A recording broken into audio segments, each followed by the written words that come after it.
दोस्तों, think IAS में आपका बहुत बहुत स्वागत। आज हम मध्यकालीन भारत, उस समय की राजनीति, समाज और संस्कृति पर चर्चा करने जा रहे हैं, जो 8वीं से 17वीं सदी के मध्य का भारत था। इसमें हम उत्तर भारत में साम्राज्य के लिए संघर्ष, इस पर चर्चा करेंगे। आज का हमारा टॉपिक है महमूद बेगढ़। अहमद शाह के उत्तराधिकारियों ने राज्य के प्रसार और सुदृढ़ता की नीति को जारी रखा। गुजरात का सबसे मशहूर सुल्तान महमूद बेगढ़ था। गुजरात पर महमूद बेगढ़ ने 50 वर्षों से अधिक समय तक 1459 से 1511 तक शासन किया। उसे इसलिए बेगढ़ कहते हैं कि उसने दो सबसे शक्तिशाली किलों यानी गढ़ों पर कब्जा किया था। सौराष्ट्र में गिरनार, जिसे आज जूनागढ़ कहते हैं, और दक्षिणी गुजरात में चांपानेर। गिरनार का शासक सालाना खिराज देता था, पर महमूद बेगढ़ ने सौराष्ट्र को पूरी तरह अधीन बनाने की नीति के अंतर्गत उसके राज्य को छीन लिया। सौराष्ट्र एक समृद्ध और खुशहाल क्षेत्र था, जहाँ अनेक उपजाऊ इलाके और फलते फूलते बंदरगाह थे। दुर्भाग्य से सौराष्ट्र क्षेत्र में डाकू और समुद्री लुटेरे भी बहुत थे। सौराष्ट्र में डाकू और समुद्री लुटेरों की भरमार थी, जो व्यापार और जहाज़ों को लूट कर निशाना बनाते थे। महमूद बेगढ़ का नाम महमूद बेगढ़ क्यों पड़ा? एक अन्य कथन के अनुसार उसे बेगढ़ इसलिए कहा जाता था कि उसकी मूछें गाय, जिसे बेगढ़ कहा जाता था, गाय के सींगों की तरह दिखाई पड़ती थी। सौराष्ट्र पर शासन के लिए ही नहीं, बल्कि सिंध के खिलाफ कार्रवाई के आधार रूप में भी गिरनार के शक्तिशाली गढ़ को उपयुक्त समझा जाता था। महमूद बेगढ़ ने भारी सेना लेकर गिरनार को घेर लिया।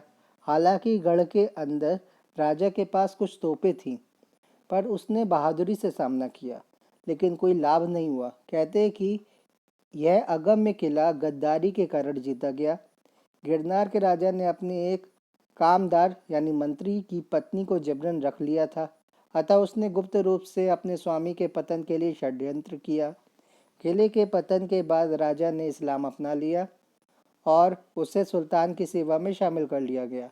सुल्तान ने गिरनार की पहाड़ी की तलहटी में एक नया नगर मुस्तफ़ाबाद नाम से बसाया। उसने वहाँ अनेक शानदार इमारतें बनवाईं और अपने कुलीनों को भी ऐसा करने के लिए कहा। इस तरह मुस्तफ़ाबाद गुजरात की दूसरी राजधानी बन गया। आगे चलकर महमूद ने द्वारिका को इस आधार पर नष्ट किया कि वहाँ लुटेरे पनाह लेते थे और मक्का जाने वाले तीर्थयात्रियों को लूटते थे। इस अभियान का इस्तेमाल वहाँ के अनेक प्रसिद्ध हिंदू मंदिरों को नष्ट करने के लिए भी किया गया। सुल्तान की योजना खानदेश और मालवा को अधीन करने की थी और उसके लिए चांपानेर के किले पर अधिकार करना महत्वपूर्ण था। वहाँ का शासक था तो गुजरात के अधीन, पर मालवा के सुल्तान से उसके गहरे संबंध थे। 1454 में चांपानेर का पतन हुआ, जब किसी भी ओर से मदद पाने के प्रति निराश होकर बहादुर राजा और उसके अनुयायियों ने जौहर का आयोजन किया और आखिरी दम तक लड़े। चांपानेर के पास महमूद ने मोहम्मदाबाद या मुहम्मदाबाद नाम से एक नया नगर बसाया। उसने वहाँ अनेक सुंदर बाग लगवाए और उसे अपना प्रमुख निवास स्थान बना लिया। चांपानेर आज खंडहर नुमा है, पर जो इमारत आज भी ध्यान खींचती है वह है जामा मस्जिद। उसमें एक छातादार दालान है उसमें एक छतदार दालान है तथा वास्तुकला के अनेक जैन सिद्धांतों का उसमें उपयोग किया गया है। इस काल में बनी दूसरी इमारतों में पत्थर का काम इतना बारीक है कि उसकी तुलना सुनारों के काम से की जा सकती है। महमूद बेगढ़ को पुर्तगालियों का सामना भी करना पड़ा, जो पश्चिमी एशिया के देशों के साथ गुजरात के व्यापार में बाधा डाल रहे थे। पुर्तगाली नौसेना पर अंकुश लगाने के लिए उसने मिस्र के शासकों से हाथ मिलाया, पर वह सफल नहीं हुआ। महमूद बेगढ़ के लंबे और शांतिपूर्ण शासनकाल में व्यापार और वाणिज्य फले फूले। यात्रियों के आराम के लिए उसने अनेक सराओं और भटियार खानों कांवर सराओं और भटियार खानों का निर्माण कराया। व्यापारी इस बात को लेकर प्रसन्न थे कि आने जाने के लिए सड़कें सुरक्षित हो गई थीं। हालांकि महमूद बेगढ़ ने कभी बाकायदा शिक्षा नहीं पाई, पर लगातार विद्वानों की सोहबत में रहकर उसने काफ़ी ज्ञान प्राप्त कर लिया था।